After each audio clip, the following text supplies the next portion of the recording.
आज रविंद्र जी से ही शुरुआत करना चाहूंगा। रविंद्र जी, शुरुआत करने के पहले जो कुछ दृश्य रहे हैं वहां हाउस में, और राहुल गांधी ने जिस तरीके से चीजों को उठाया, पुलिस की बर्बरता को उकेरा है, उन्होंने कहा है कि बीजेपी को, दो क्लिप में दिखा के पहले जाता हूं अब, क्योंकि प्रेस कॉन्फ्रेंस होनी है राहुल गांधी की कुछ ही देर में, लेकिन उसके पहले जो दृश्य हैं दो बहुत खास है। देखिए पुलिस बर्बरता।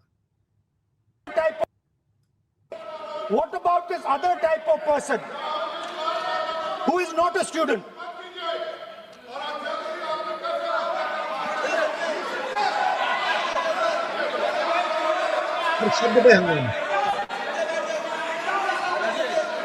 So she said, the hallmark, she said, the student, she says the student wears the truth on his or her chest proudly. It's written here. And I said, what about the other type? She says the other type requires an image. It requires an image, and as that image is not true, because the idiot is trying to pretend that he is God. I'm not talking about that.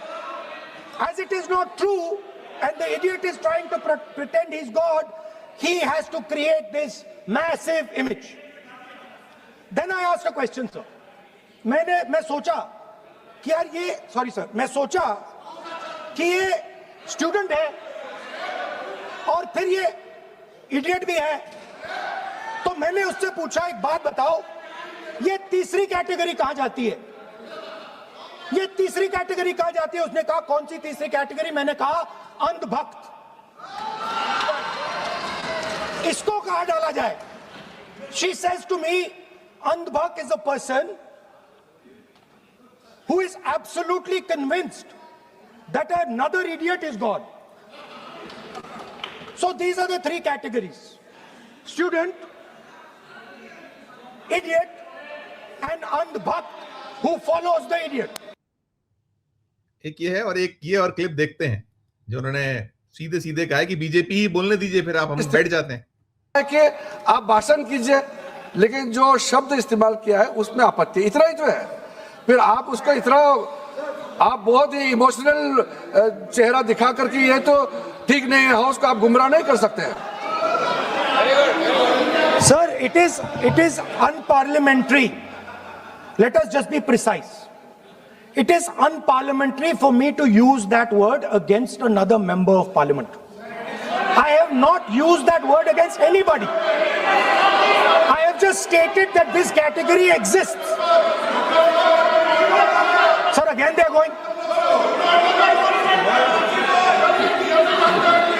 Speaker sir, अगर आप लोग, sir अगर आप चाहते हैं कि इस देश में सिर्फ बीजेपी बोले, तो मैं चुप होकर यहाँ बैठ जाता हूँ, मैं बैठ जाता हूँ, कोई प्रॉब्लम नहीं है।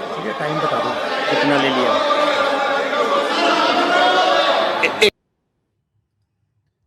ये दृश्य रहा है सर, जो हमारे दर्शकों ने नहीं देखा होगा उनके लिए था, हम लोग तो देख रहे थे। रविंद्र जी, आप बताइएगा कि जो राहुल गांधी बात कर रहे थे, उन्होंने जो थ्योरी दी या उन्होंने जो मुद्दे उठाए, प्रश्न के जवाब मांगे, नहीं आ रहे हैं हाउस में प्रधानमंत्री, नहीं आ रहे हैं, गृह मंत्री को तो कम से कम आना ही था, भाग रहे हैं, लगातार भाग रहे हैं।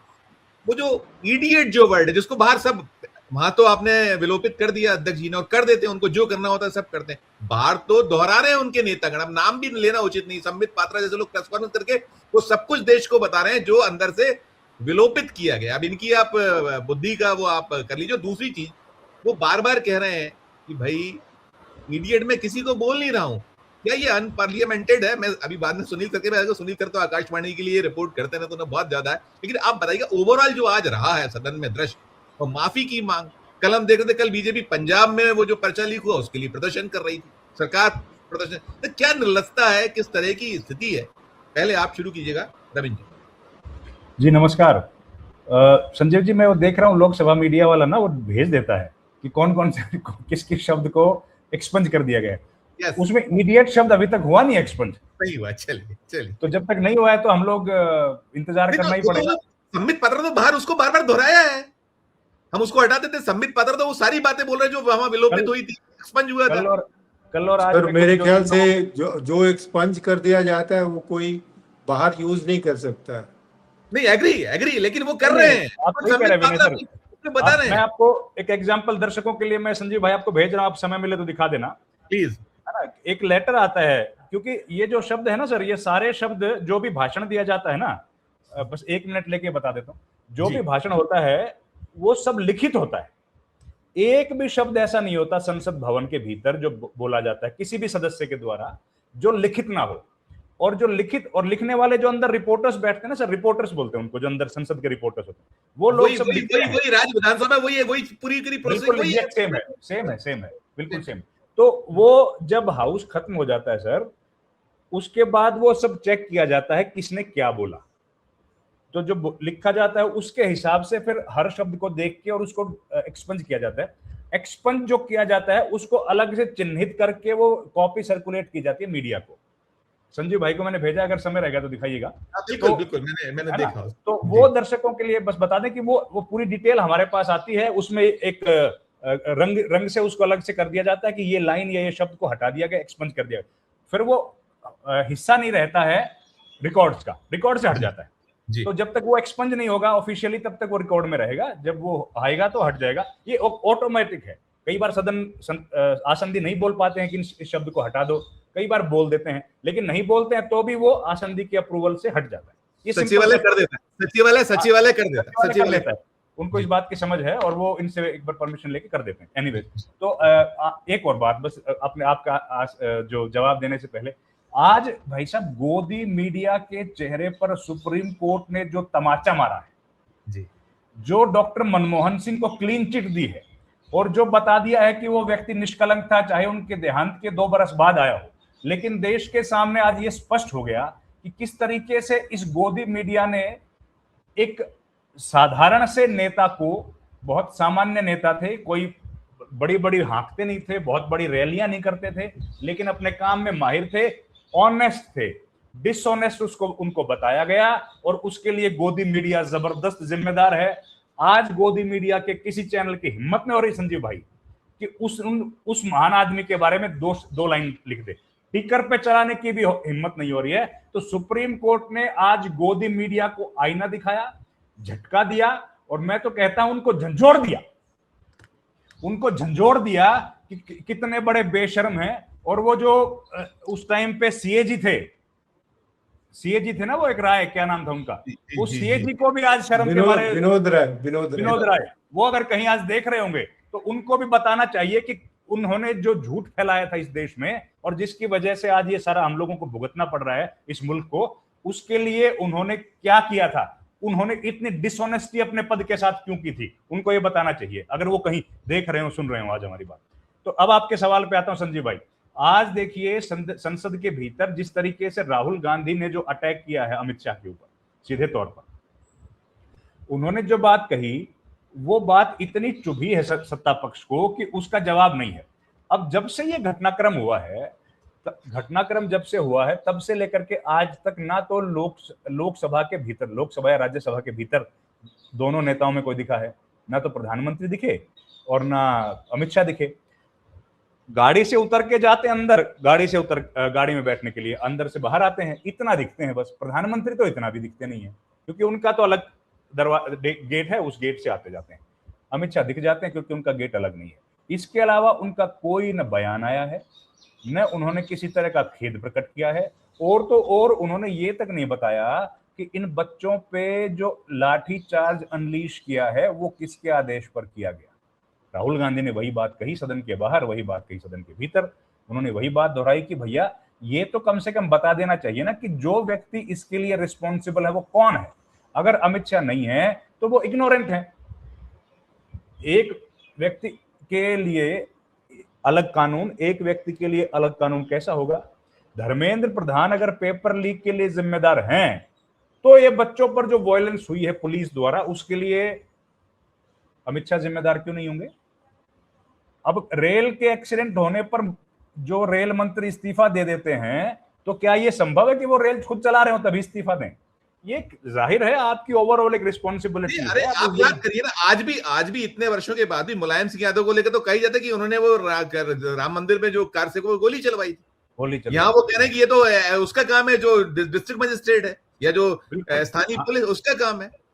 जिसका तो सर डिस्ट्रिक्ट मजिस्ट्रेट का काम है, तो डिस्ट्रिक्ट मजिस्ट्रेट पर इंक्वायरी हुई क्या? उसका तबादला कर दिया क्या? उसको हटा दिया क्या नौकरी से?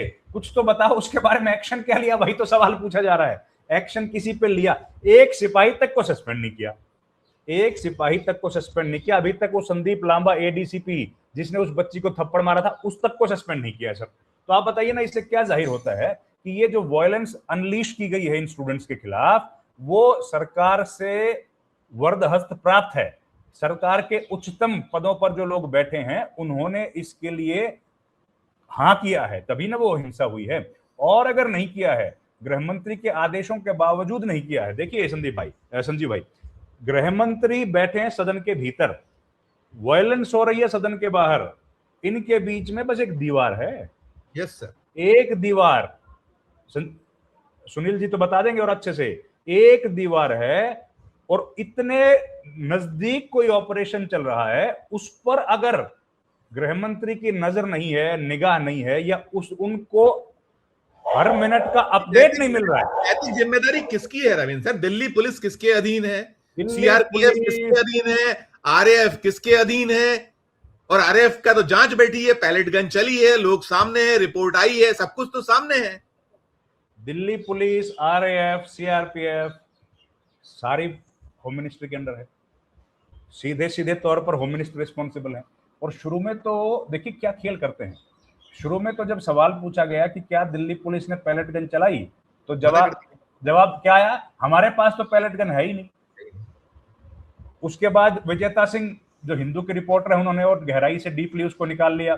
अब सब लोग कह रहे हैं बस सारी डिटेल आ गई, किसने ऑर्डर दिया, कौन सा डीसीपी था, सब डिटेल आ गई। तो ये आज सदन के भीतर जो नजारा देखने को मिला संजीव भाई, वो इस बात का प्रमाणित करता है कि छात्रों के मुद्दे पर सरकार जबरदस्त बैकफुट पर है।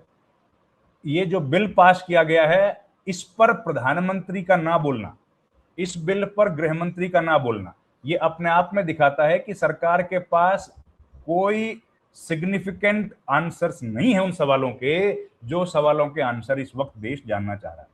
वो लोग देखिए, लाठीचार्ज तो उस दिन किया गया, खत्म हो गया, लेकिन कितने ही लोग आज भी ऐसे हैं जो उस लाठीचार्ज की वजह से हॉस्पिटलाइज्ड होंगे। ये देखिए, हाँ ये आ गया। तो ये पूरा उनका लिखा हुआ भाषण आता है और उसमें ऊपर जो ग्रीन कलर में जो लगाया गया रंग है, हटाना एक्सपंज्ड पार्ट है जी। इसमें इडियट कई जगह लिखा है, मैंने देखा है। नहीं, इडियट वाला नहीं, दूसरे वाला है, अभी इडियट वाला तो आएगा। अच्छा। हाँ, ये तो किसी और का है, मेरे ख्याल से हरसिमरत कौर का आया था, हरसिमरत कौर बादल का, और उसमें भगवंत मान ऐसे शब्द, मनीष सिसोदिया ऐसे शब्दों का प्रयोग था। मैं पढ़ नहीं पाया क्योंकि मैंने नहीं, अभी पढ़ा नहीं होगा आपने, ये दूसरे हैं। राहुल गांधी में तो बहुत ग्रीन मिलेगा आपको, बहुत सारी चीजें एक्सपंज होंगी उसमें से। तो रवि सर, मैंने तो आपसे निवेदन किया था, शायद आपने देख ली, उसकी हाइलाइट्स क्या हैं जो राहुल गांधी की प्रेस में हमारे दर्शकों को जरूर बताइएगा, जो जुड़े हुए हैं हमसे दर्शक, आप उसको थोड़ा एलाबोरेट कर दीजिए। सर, राहुल गांधी ने स्पष्ट तौर पे कह दिया है कि Amit Shah must go. Yes, मैंने अभी पूछा, मैंने मस्ट गो। उन्होंने स्पष्ट कह दिया कि he is responsible for this entire lapse, और अमित शाह को जाना ही पड़ेगा और हम लोग इस लड़ाई को जारी रखेंगे। उन्होंने बताया पूरी डिटेल के साथ कि कहाँ पर गड़बड़ हुई है, कौन लोग इसके लिए रिस्पॉन्सिबल हैं, किस तरीके से स्टूडेंट्स के साथ मारपीट की गई है।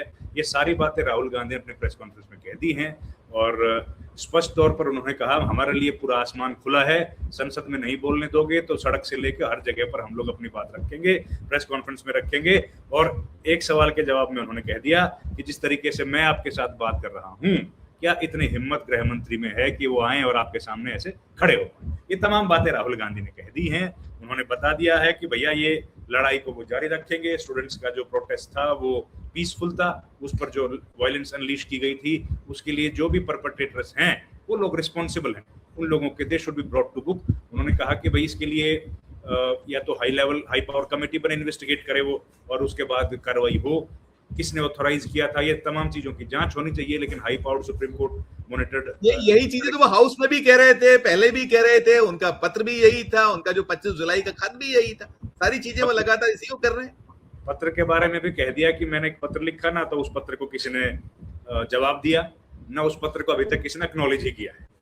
और उन्होंने कहा कि भाई गृह मंत्री जो है वो डर गए हैं, एक माहौल बना रखा है, लेकिन वो डरपोक व्यक्ति हैं और उनकी हिम्मत नहीं हो रही है कि हमारे सामने आके सदन के सामने आके और वो हमारे सवालों का जवाब दे। तो मुख्य तौर पर बातें वही थी, राहुल गांधी ने उसको रीट्रेट किया है। देखिए संजीव भाई, ये प्रेस कॉन्फ्रेंस का मुख्य मकसद और राहुल गांधी का जो स्ट्रेटेजी है वो बड़ी क्लियर है कि जब राहुल गांधी हों सदन में बोलें या सदन के बाहर जब बोलें, तो मीडिया में उस टाइम पर वही डिबेट चले जो सुनील जी ने बताया कि आज गोदी मीडिया मजबूर हो गया उनको दिखाने के लिए, दिखाना पड़ा। नहीं, लगातार दिखा रहे हैं। अभी विनय जी भी बोल रहे थे आपके बीच में कि वो वहां से लाइव हो रहा था, नाक से बहता खून कैसे कट कर पाओगे उसको, लाइव कर रहे थे ना वो प्रधानमंत्री निवास के सामने।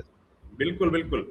तो वही तो सवाल है ना कि राहुल गांधी ने ये सिस्टम को समझ लिया है, गोदी मीडिया या मीडिया कैसे काम करता है, और उस गोदी मीडिया को उसी तरीके से चलाते हैं। आज आप देखिए, इस कोई खबर नहीं है दूसरी, केवल राहुल गांधी है।